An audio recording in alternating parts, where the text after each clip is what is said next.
Ya. Assalamualaikum warahmatullahi wabarakatuh. Selamat pagi anak-anak. Bagaimana keadaan kalian?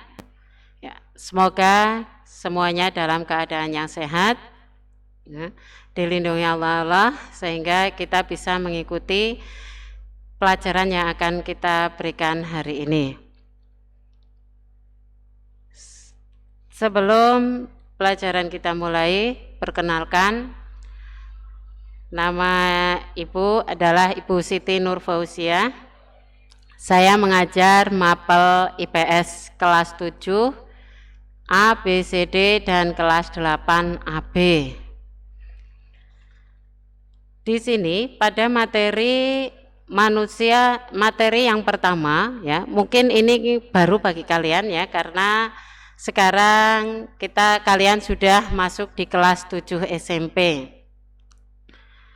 Kemudian di sini ya, atau mungkin juga sudah pernah kalian di SD ya, yaitu tentang manusia, tempat dan lingkungan.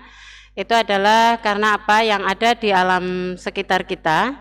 Itu apa yang ada di alam itu terdiri dari ya, ada manusia, makhluk hidup yang ada di alam itu ada manusia, hewan dan tumbuhan. Selain itu ada juga yang lain. Di sini ya, IPS itu bagian-bagian dari ilmu pengetahuan sosial. Itu ada IPS geografi, itu tentang alam dan sekitarnya. Kemudian kalau IPS sosiologi itu tentang kehidupan kita dalam bermasyarakat, bagaimana kita terhadap ya, dalam kehidupan sehari-hari kita bersosialisasi dengan lingkungan. Kemudian IPS ekonomi itu mempelajari tentang pemenuhan kebutuhan manusia. Karena kebutuhan manusia itu juga sangat beragam, tergantung dari tingkat kebutuhan masing-masing. Dan antara yang satu dengan yang lainnya itu berbeda. Kemudian untuk IPS sejarah itu ada macam-macam sejarah. Ada sejarah tentang dari manusia ya, manusia itu sendiri dari apa terbentuknya, kemudian lingkungan kita ya, alam, kemudian agama. Di sini kalau kelas 7 itu sejarah masuknya Islam di Indonesia dan kerajaan-kerajaan Islam. Kemudian ada lagi juga tentang kebudayaan-kebudayaan yang ada di sekitar kita. Itu untuk macam-macam bagian dari ilmu pengetahuan sosial. Kok ramah tuh, Pak? Baik, di sini kita masuk materi yang pertama. Itu adalah tentang manusia, tempat dan lingkungan. Ya. Di sini ya, kita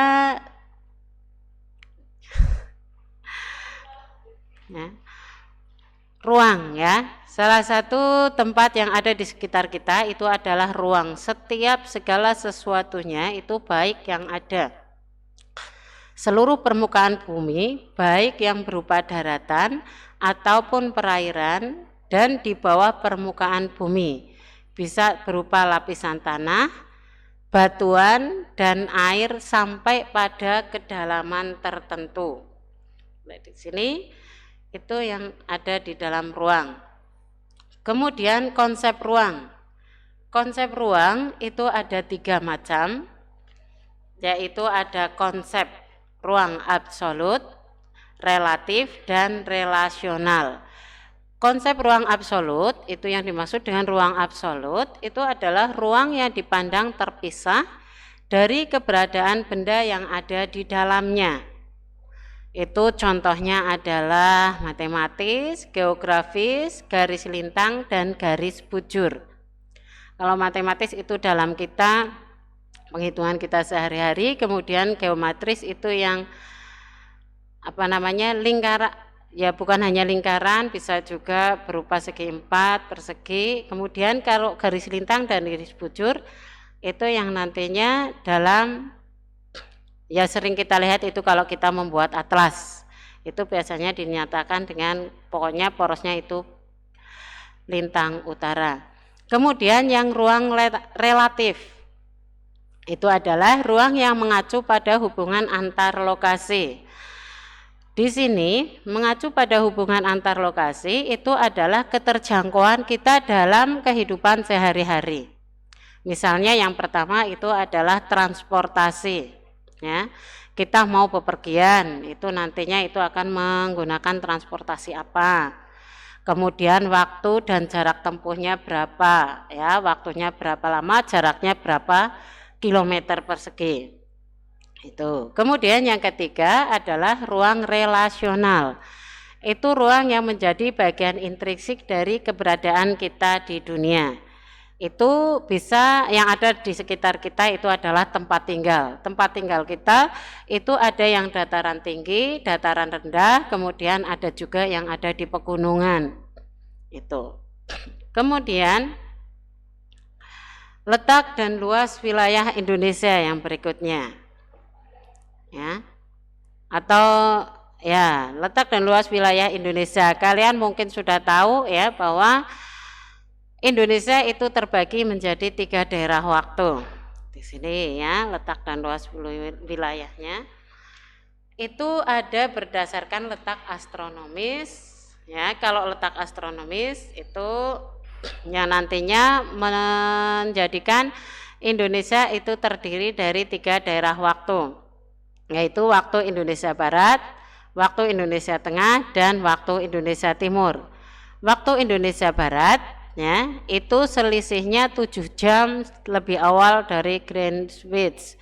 Greenwich itu adalah GMT, Greenwich Mean Time, itu pusat waktu dunia. Ya, di sini itu kita 7 jam lebih awal. Itu waktu Indonesia Barat. Tapi kalau di sini waktu Indonesia Barat, waktu Indonesia Tengah, dan waktu Indonesia Timur itu masing-masing kita selisihnya 1 jam. Kita di sini kita masuknya waktu Indonesia Barat. Sekarang misalnya pukul 11 siang. Di waktu Indonesia Tengah di sana sudah pukul 12. Di waktu Indonesia Timur itu sudah pukul 13. Itu selisih masing-masing waktunya.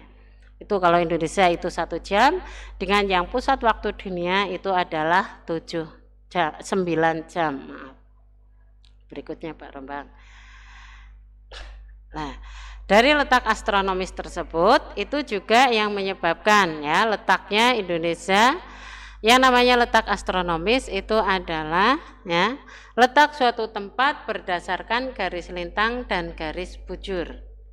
Indonesia terletak antara 95 derajat bujur timur sampai 141 derajat bujur timur, dan 6 derajat lintang utara sampai 11 derajat lintang selatan.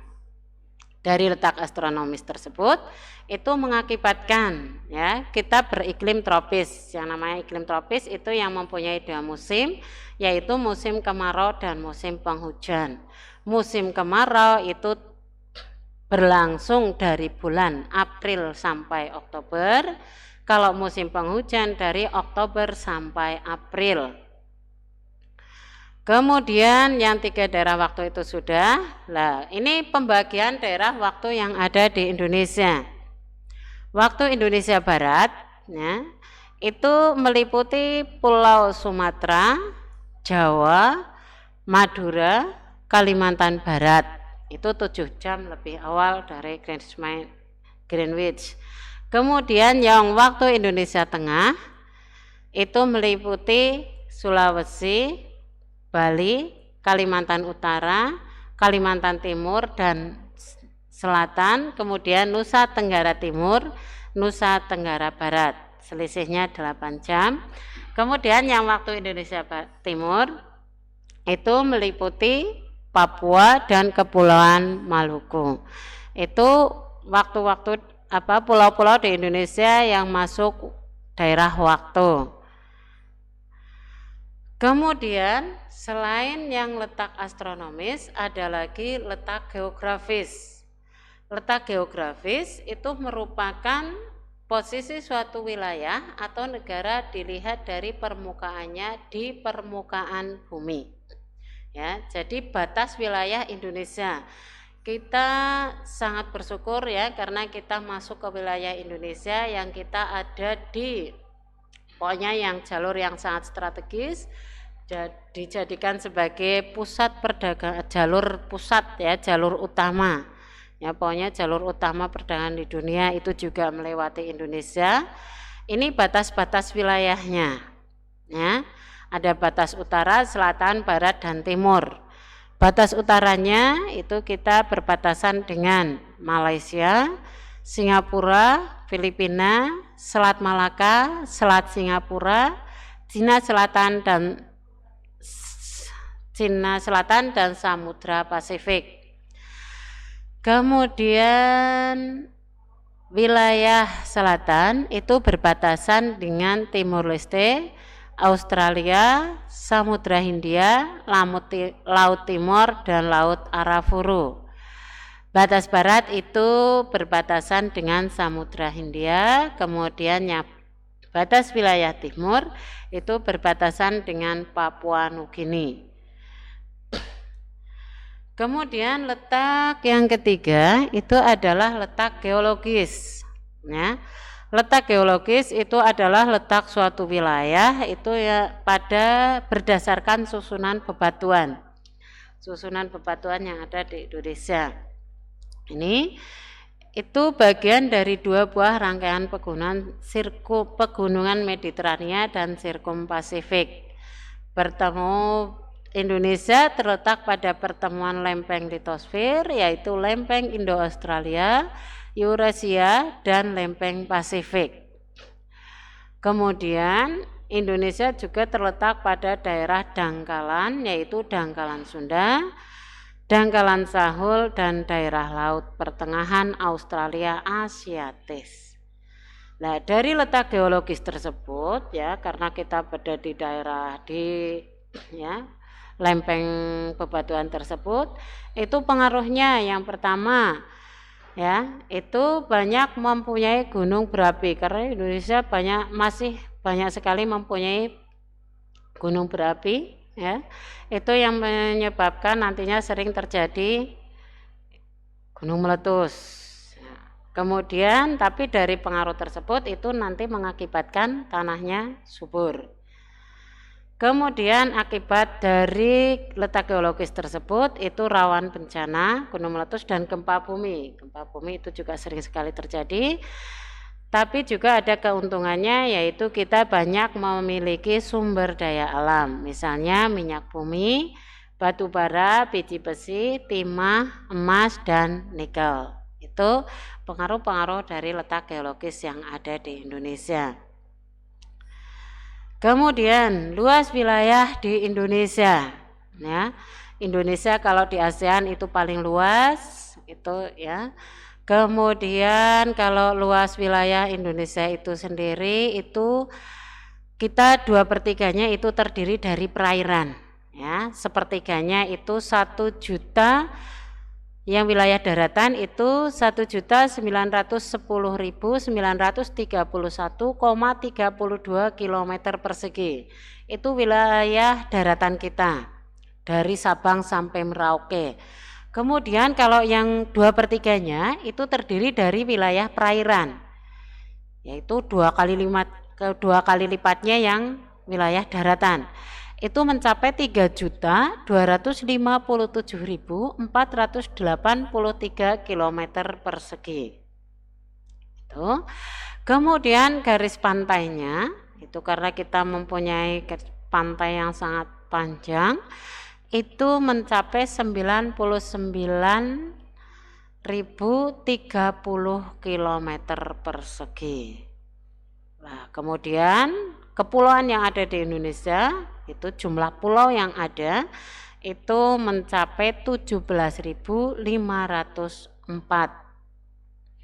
Kemudian batas teritorialnya itu adalah 12 mil laut. Zona ekonomi eksklusifnya itu adalah 200 mil dari permukaan laut. Itu batas-batas wilayah yang menjadi wilayah NKRI, Negara Kesatuan Republik Indonesia. Jadi itu ya, silahkan kita pertahankan ya, kita pokoknya kita jaga, kita lestarikan apa yang ada di sekitar kita. Itu dulu ya untuk letak dan luas wilayah. Baik, untuk tugas yang ada itu nanti silahkan dikerjakan ya. Sekian dulu. Assalamualaikum warahmatullahi wabarakatuh.